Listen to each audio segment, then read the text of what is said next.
Hello everyone. आज हम लोग मैट्रिसेस चैप्टर के आगे क्वेश्चन सॉल्व करेंगे। 17 तक हमने पिछले वीडियो में सॉल्व कर लिया था। 18 से शुरू करते हैं। तो क्वेश्चन नंबर 18 ए दे के रखा है हमारे पास। If A is equal to 0 minus tan alpha by two 0 where I is the identity matrix of order 2, then हमें शो करना है कि I plus A is equal to I minus A cos alpha minus sine alpha cos alpha, इसके बराबर है हमारे पास। तो सबसे पहले काम क्या करेंगे कि यहाँ पे हमारे पास यहाँ पे साइन अल्फा कॉस अल्फा दिया हुआ है और यहाँ पे टेन अल्फा बाई 2 के टर्म्स में दिया हुआ है। तो पहले क्या करेंगे, इसको उस फॉर्म में लिखेंगे। तो इसको उस फॉर्म में हम लोग कैसे लिख सकते हैं, तो हमारा जो फॉर्मूला होता है, ठीक है, जैसे कॉस 2 थीटा का फॉर्मूला अगर देखा जाए तो कॉस 2 थीटा का फॉर्मूला क्या होता है हमारे पास, ये होता है 1 minus ten square theta in terms of tan theta and 1 plus tan square theta होता है हमारे पास, टेन स्क्वायर थीटा होता है। ओके, तो अब हमें क्या करना है, कॉस थीटा की तरह से निकालना है, तो कॉस अल्फा निकालना है हमें एक तरह से।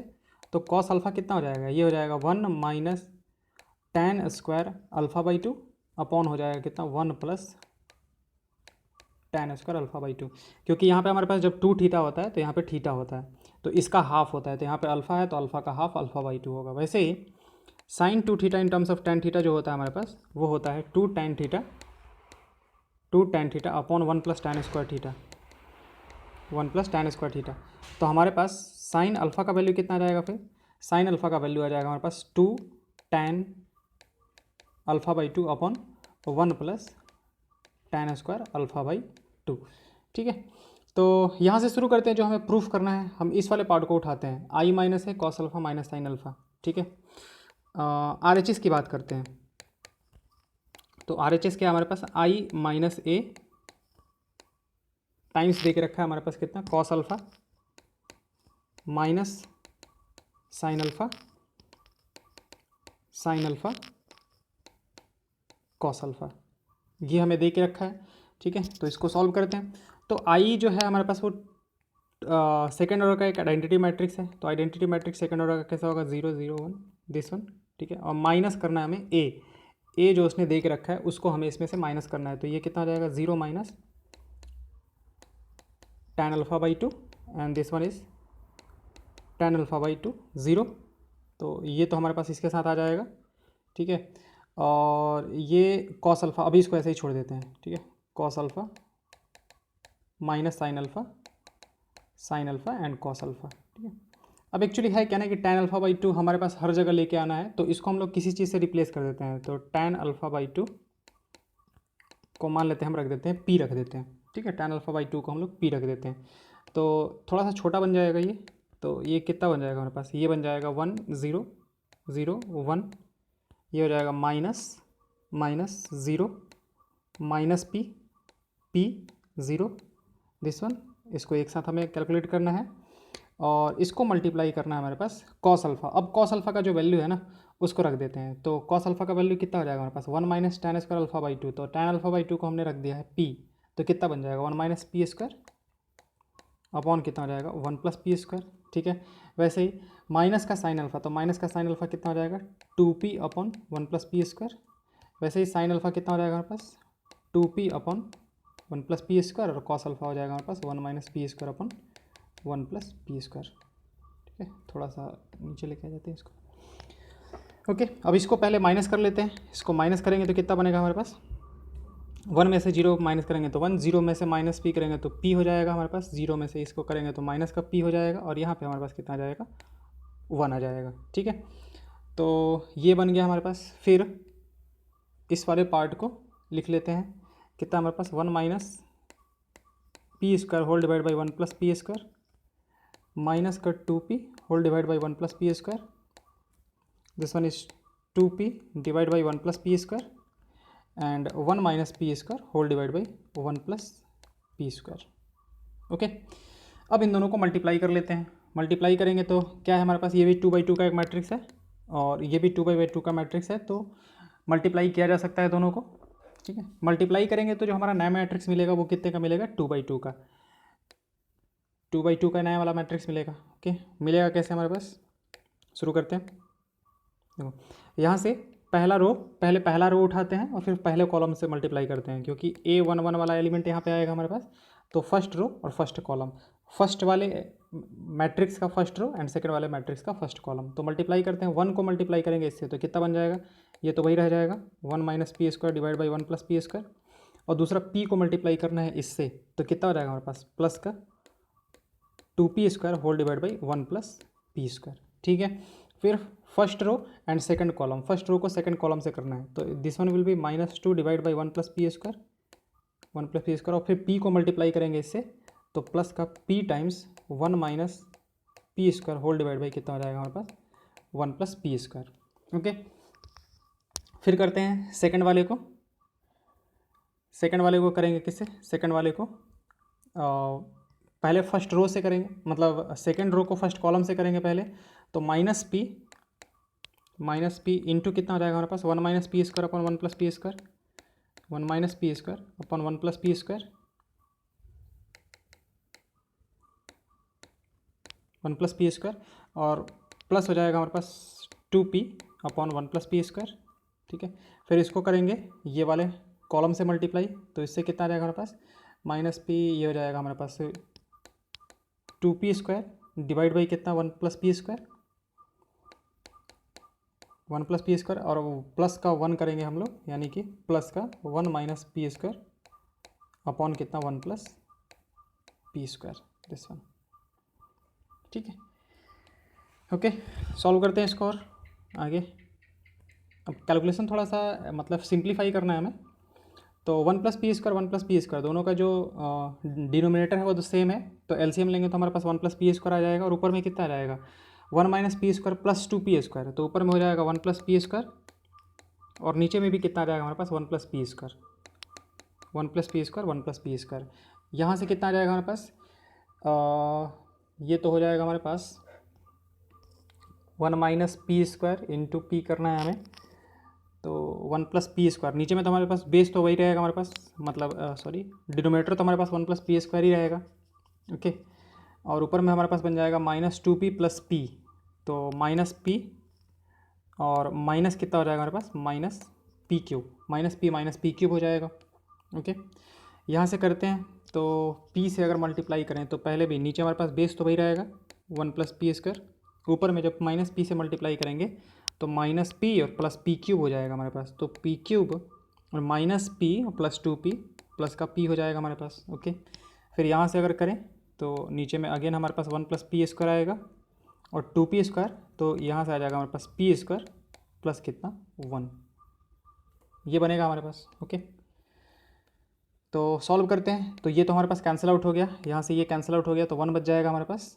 और अगर यहाँ से हम लोग p को बाहर निकाल लें, ये वाले से अगर p को बाहर निकाल लिया जाए तो हमारे पास 1 प्लस पी स्क्वायर बचेगा, वो भी कैंसिल आउट कर दें। यहाँ से माइनस का p निकाल लेंगे तो वो भी कैंसिल आउट हो जाएगा हमारे पास। तो इसको हम ऐसे लिख सकते हैं, this one is 1, this one is 1, this one is minus p, this one is p and this one is 1। Okay, अच्छा हमें ये प्रूफ क्या करना था, हमें i प्लस ए के बारे में शायद प्रूफ करना था। हमें right hand side left hand side जो था वो कितना था i प्लस ए, तो हम क्या करते हैं इसी को तोड़ देते हैं, इसी को फिर से तोड़ देते हैं। हम इसको तोड़ के ऐसे लिख सकते हैं, कैसे, एक तो i लिख देते हैं, एक दो i लिख दिया, ठीक है, और प्लस दूसरे वाले एलिमेंट को हम ऐसे लिख देते हैं 0, इसको माइनस p कर देते हैं, इसको p कर देते हैं, इसको 0 कर देते हैं। ठीक है, तो हमारे पास ये i हो जाएगा और हमारे पास a जो था वो यही तो था, a जो था हमारे पास 0 माइनस का tan अल्फा बाई 2, ये हमारे पास था, तो ये a हो जाएगा हमारे पास। तो RHS से हमने शुरू किया था और ये फाइनली हमें प्रूफ क्या कर दिया, i plus A is equal to क्या है हमारे पास LHS। तो जो हमें प्रूफ करना था वो हमने प्रूफ कर दिया। ओके, हम इसका PDF जो है वो डिस्क्रिप्शन लिंक में दे देंगे, तो आप लोग पहले PDF डाउनलोड कर लेना, फिर उससे थोड़ा ज़्यादा समझने में आसानी होगा। ओके, नेक्स्ट करते हैं। नेक्स्ट क्वेश्चन नंबर कितना है, 19 है, 19 question number. A trust fund has 30,000 rupees that must be invested in 2 different types of bonds. Okay, तो टोटल जो है हमारे पास, टोटल जो इन्वेस्ट करना है, टोटल अमाउंट जो है वो हमारे पास कितना है 30,000 है। Okay, this one is 30,000 rupees. ठीक है, the first bond pays 5% interest per year and the second bond pays 7% interest. Okay, एक फर्स्ट बॉन्ड है हमारे पास, first bond interest, first bond interest is equal to कितना है 5% पर ईयर है हमारे पास, ठीक है। एंड सेकेंड बॉन्ड इंटरेस्ट जो है हमारे पास, second bond interest that is 7% per year, 7% per year, okay. Using matrix multiplication determine how to divide ₹30,000 among the two type of bond if the fund trust must be obtain an annual total interest. Okay देखो, annual total interest होता है क्या हमारे पास, interest का जो formula होता है वो क्या होता है हमारे पास, interest is equal to, actually simple interest यहाँ पे हम लोग कैलकुलेट करेंगे, ठीक है। तो वो क्या होता है हमारे पास, PRT बाई कितना 100 होता है हमारे पास। तो ये होता है P हमारे पास प्रिंसिपल अमाउंट होता है, R जो होता है वो रेट होता है, T जो होता है हमारे पास टाइम होता है। तो एक्चुअली यहाँ पे टाइम तो हमारे पास कितना दे के रखा है, 1 दे के रखा है, तो टाइम को तो हम लोग हटा ही सकते हैं, डिवाइड बाई कितना 100 हो जाएगा। तो P इंटू R बाई 100, तो हमारे पास जो इंटरेस्ट है वो हमारे पास पहले कितना बोल रहा है कि 1800 टोटल इंटरेस्ट मिलना चाहिए। तो हम मान लेते हैं कि जो 30,000 है उसको दो पार्ट्स में डिवाइड कर देते हैं। 30,000 जो है हमारे पास, जो 30,000 जो हमें इन्वेस्ट करना है इसको दो पार्ट्स में डिवाइड कर देते हैं। एक को एक्स बोल देते हैं, तो दूसरा कितना बच जाएगा 30,000 माइनस एक्स रुपीज़, ठीक है। ये एक्स रुपीज़ हो गया हमारे पास, और दूसरा ये इतना बच गया हमारे पास। अब एक्स रुपीज़ को मान लेते हैं कि हम लोग 5% इंटरेस्ट पे ये कर रहे हैं, तो इससे इंटरेस्ट मिलने वाला कितना हो जाएगा, इंटरेस्ट जो यहाँ से मिलेगा हमें, इंटरेस्ट जो यहाँ से मिलने वाला है डेट विल बी एक्स का 5%, ठीक है। और यहाँ से कितना मिलेगा हमारे पास 30,000 माइनस एक्स का कितना 7%, ठीक है। तो यही हमें निकालना है, और ये कह रहा है कि ये किसके बराबर होना चाहिए, यानी कि 5x बाई 100 और प्लस इससे जो इंटरेस्ट मिल रहा है, यानी कि 30,000 minus x into 7/100, this should be equal to 1800, ठीक है। तो ये तो हमने ऐसे कैलकुलेट कर लिया। अब इसको हम लोग मैट्रिक्स से कैलकुलेट करते हैं, ओके। मैट्रिक्स से कैलकुलेट करते हैं और देखते हैं कैसे निकाल सकते हैं हम लोग। तो देखो, हम लोग इस तरीके से करेंगे कि एक एक्स मान लिया, एक एक्स मान लिया, और दूसरे को कितना मानना है हमें 30,000, मतलब matrix method, this one is matrix method. X मान लिया और दूसरे को 30,000 माइनस एक्स, तो ये तो हमारे पास प्रिंसिपल अमाउंट हो गया, ठीक है। इसको मल्टीप्लाई हमें किससे करना है, इसको हमें मल्टीप्लाई किससे करना है, मल्टीप्लाई हमें करना है, एक तो हमारे पास कितना 5% का ये दे रहा है, तो एक तो 5/100 से, ठीक है, इसको 5/100 से, और इसको कितने से करेंगे हम लोग 7/100 से, 7/100 से करेंगे, ठीक है। तो हमारे पास कितना इंटरेस्ट टोटल निकल के आना चाहिए, दिस इज 1800, ये हमारे पास आना चाहिए। देखो ये कितने का मैट्रिक्स है, 1/2 का मैट्रिक्स है, और ये कितने का मैट्रिक्स है 2/1 का मैट्रिक्स है। तो फाइनली हमारे पास कितने का बनेगा 1/1 का मैट्रिक्स बनेगा, जो कि ऐसा बनना चाहिए हमारे पास, ठीक है। तो यहाँ से जब हम लोग मल्टीप्लाई करेंगे तो वही निकल के आ जाएगा। ये हमारे पास देखो जो टोटल इन्वेस्ट करना है उसमें एक्स जो हम लोग इसमें इन्वेस्ट कर रहे हैं 5% वाले पे, 30,000 माइनस एक्स जो है वो इस वाले पे इन्वेस्ट कर रहे हैं, ओके। तो ऊपर वाला तरीका हम लोग, मतलब जब आंसर लिखेंगे तो ऊपर वाला नहीं लिखेंगे डेफिनेटली, हम बस समझाने के लिए ऊपर वाला बता दिए हैं।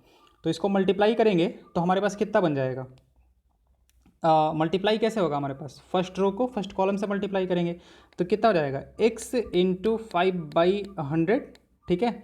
और प्लस होता है हमारे पास कितना 30,000 माइनस एक्स इंटू कितना हो जाएगा हमारे पास 7/100। तो ये matrix, this matrix will be equal to what 1800, यानी कि ये जो हमारे पास वैल्यू निकल के आया है वो 1800 के बराबर होना चाहिए। तो इसको सॉल्व कर लेते हैं हम लोग।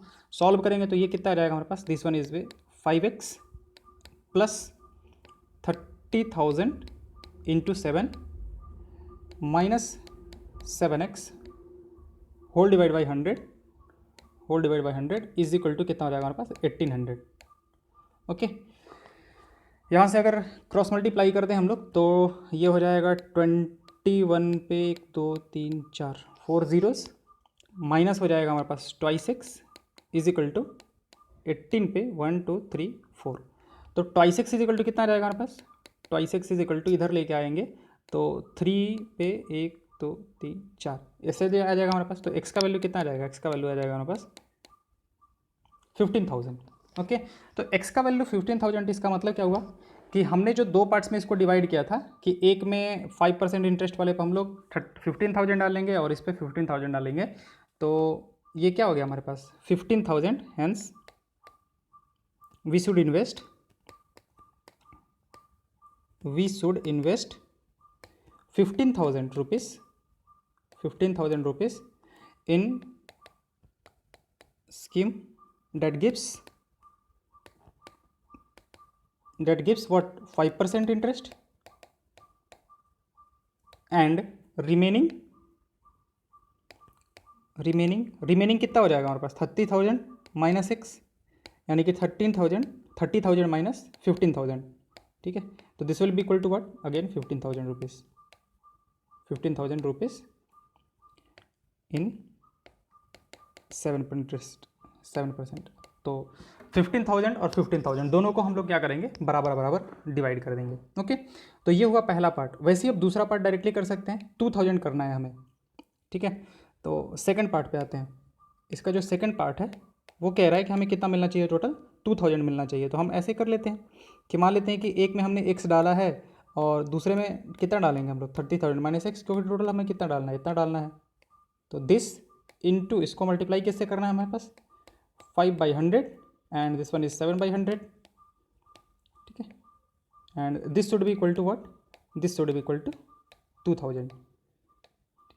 तो अगेन मल्टीप्लाई करेंगे तो कितना बन जाएगा हमारे पास x इंटू 5/100 और प्लस 30,000 माइनस एक्स इंटू कितना 7/100, this should be equal to what 2,000 rupees, this should be equal to 2,000।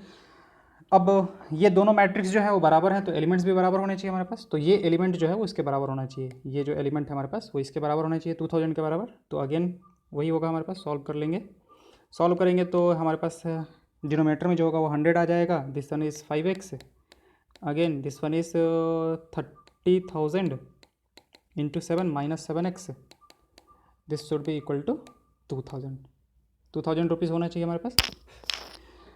तो फिर से क्रॉस मल्टीप्लाई वगैरह सब कुछ करते हैं, तो ये हो जाएगा हमारे पास 21 1 2 3 4 minus 2x is equal to 20 पे कितना हो जाएगा हमारे पास 4 जीरोज हो जाएंगे। ओके, तो 2x इज इक्वल टू कितना आ जाएगा हमारे पास, 2x इज इक्वल टू 1 पे 1 2 3 4। तो x का वैल्यू कितना आ जाएगा हमारे पास, x का वैल्यू आ जाएगा, ये टोटल 10,000 है तो x का वैल्यू कितना आ जाएगा 5,000 रुपीज़। इसका मतलब क्या करना हमें 5,000 रुपीज़ जो है वो किस पे डालना होगा 5% वाले पे, और हमारे पास जो बचा हुआ कितना रह गया 25,000 इसको किस पे डालना होगा हमें 7% पे। तो इस बार हमें कितना डालना होगा 5,000 5% पे, और 25,000 हमें चाहिए किस पे 7% वाले पे। ओके, नेक्स्ट क्वेश्चन पे आते हैं। क्वेश्चन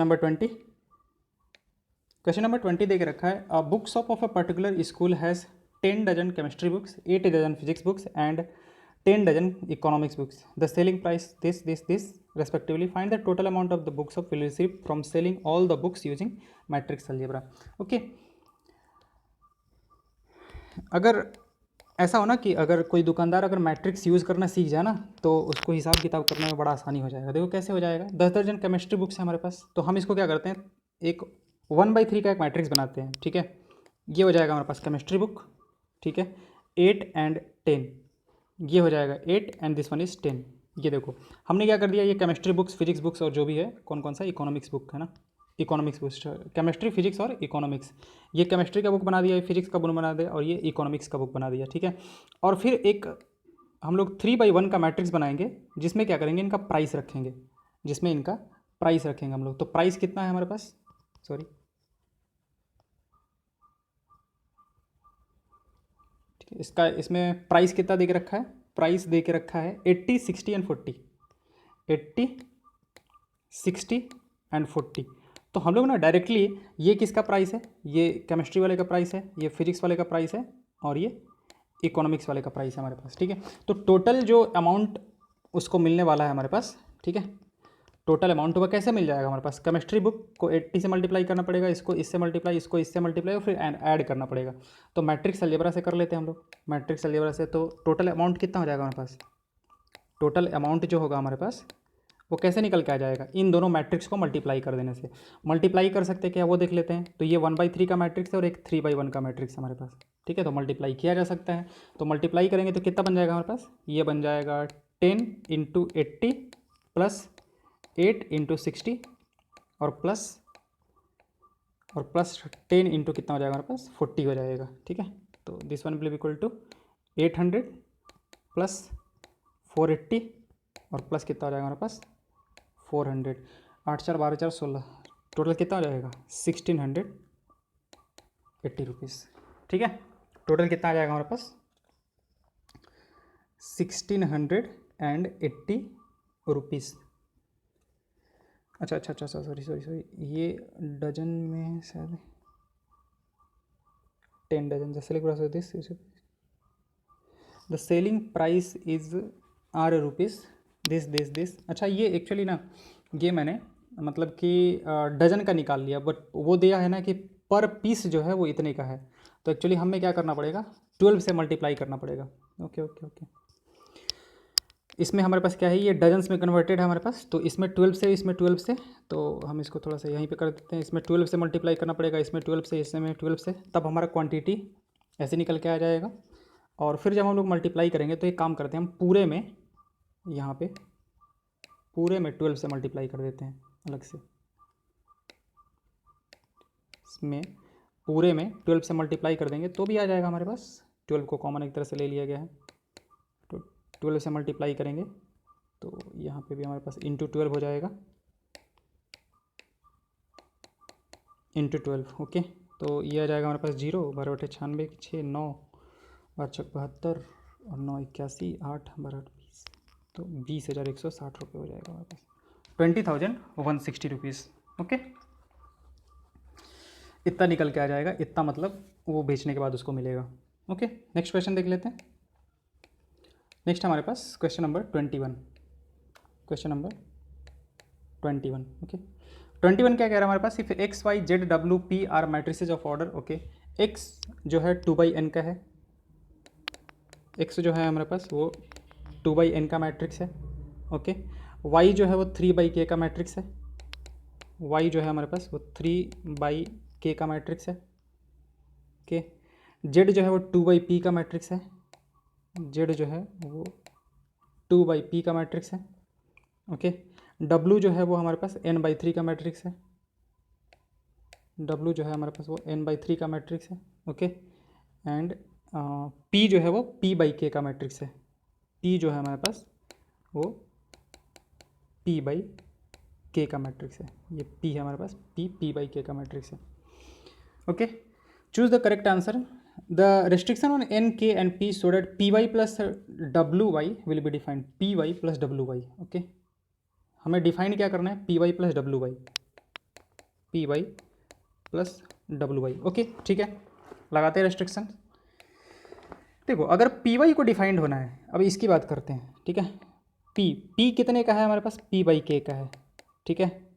और y कितने का है हमारे पास, y जो है हमारे पास वो 3/k का है, 3/k का है, ठीक है। तो अगर py को डिफाइंड होना है तो इसमें k जो होना चाहिए हमारे पास वो इसके बराबर होना चाहिए, इसके बराबर होना चाहिए, तभी py डिफाइंड होगा हमारे पास।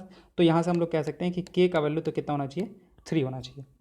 ओके, ये जो होना चाहिए, k का वैल्यू जो होना चाहिए हमारे पास वो कितना हो जाएगा, 3 हो जाएगा। अब wy की बात कर लेते हैं, तो w कितना है हमारे पास, w जो है वो n/3 का एक मैट्रिक्स है, n/3 का एक मैट्रिक्स है।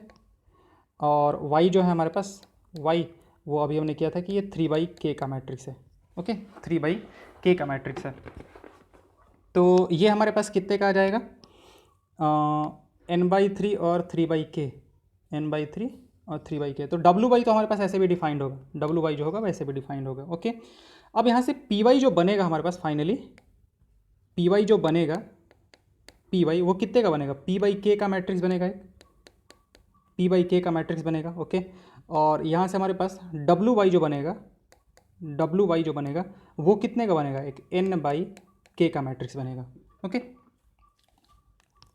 तो हमारे पास अगर P Y plus W Y को डिफाइंड होना है हमारे पास, ठीक है, पी वाई और plus W Y for P Y plus W Y to be defined, P किसके बराबर होना चाहिए, पी फिर एन के बराबर होना चाहिए हमारे पास, पी जो होना चाहिए, p should be equal to what, n, p n के बराबर होना चाहिए, क्योंकि के जो है वो तो बराबर है ही हमारे पास। तो फाइनली कंडीशन क्या क्या निकल गया कि पी एन के बराबर होना चाहिए और के किसके बराबर होना चाहिए हमारे पास, 3 के बराबर। तो to be defined P should be equal to N and K should be equal to what, 3। तो कौन सा ऑप्शन है हमारे पास, P should be equal to N and K should be equal to 3।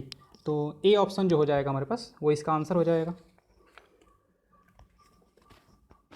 ठीक है, P should be equal to N and K should be equal to 3। Okay, फिर करते हैं if N is equal to P then 7x minus 5z, 7x minus 5z। Okay, second part पे आते हैं इसके, sorry ये 22 है हमारे पास, 22 में क्या देकर रखा है, if N is equal to p, n जो है वो हमारे पास पी के बराबर है, ये एन है हमारे पास, एन पी के बराबर है, तो 7x माइनस 5z,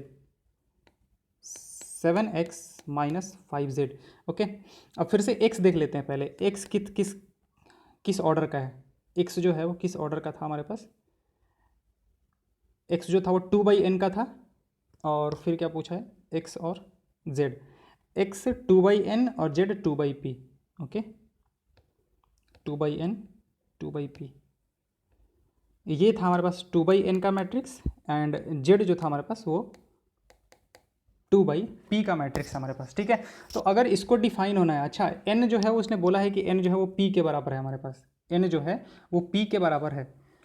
ओके, तो एक मिनट, इसने पूछा क्या है फिर, if n is equal to p then the order of the matrix, अच्छा इसका ऑर्डर पूछा है, ठीक है, कि इसका ऑर्डर कितना होगा। तो अगर n p के बराबर हो गया हमारे पास, तो xz जो हो जाएगा, मतलब हम इसको ऐसे फिर लिख सकते हैं, x जो है वो 2/n का मैट्रिक्स है और z जो है वो भी 2/n का मैट्रिक्स है, क्योंकि दोनों बराबर हो जाएगा हमारे पास। तो जब इन दोनों को मतलब प्लस करो माइनस करो, 7 से मल्टीप्लाई करने से ऑर्डर तो चेंज होगा नहीं हमारे पास, यहाँ 5 से मल्टीप्लाई करने से भी ऑर्डर चेंज नहीं होगा।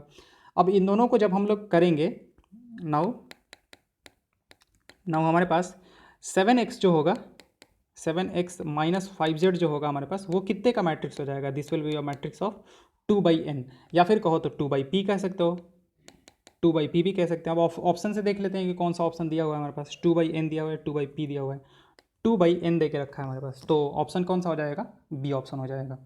ओके, ज़्यादा कुछ था नहीं, एक बार ध्यान से देख लेंगे वापस से कि इसने बोला है कि n जो है वो p के बराबर है। अगर n p के बराबर हो गया, देखो ये तो स्केलर मल्टीप्लाई किया जा रहा है, स्केलर मल्टीप्लाई करने से किसी भी मैट्रिक्स का ऑर्डर थोड़ी चेंज हो जाएगा, तो पहले 2/n का था तो बाद में भी 2/n का ही रहेगा। तो ये हमारे पास 7x जो है ये भी 2/n का एक मैट्रिक्स है, ठीक है, 7x जो है हमारे पास ये भी कितने का है, एक 2/n का मैट्रिक्स है, एंड 5z जो है माइनस का 5z उसको कह लो, ये भी हमारे पास कितने का मैट्रिक्स हो जाएगा, एक 2/n का ही मैट्रिक्स हो जाएगा, ठीक है, ये बाद में लिख दिया हमने। तो अगर 2/p भी ऑप्शन में रहता तो हमें उसे भी मार्क करना पड़ता है, लेकिन यहाँ पे है हमारे पास कि एक ही आंसर सही है, तो 2/n जो है हमारे पास वो सही आंसर हो जाएगा, तो बी जो होगा वो सही आंसर होगा। Okay, thank you.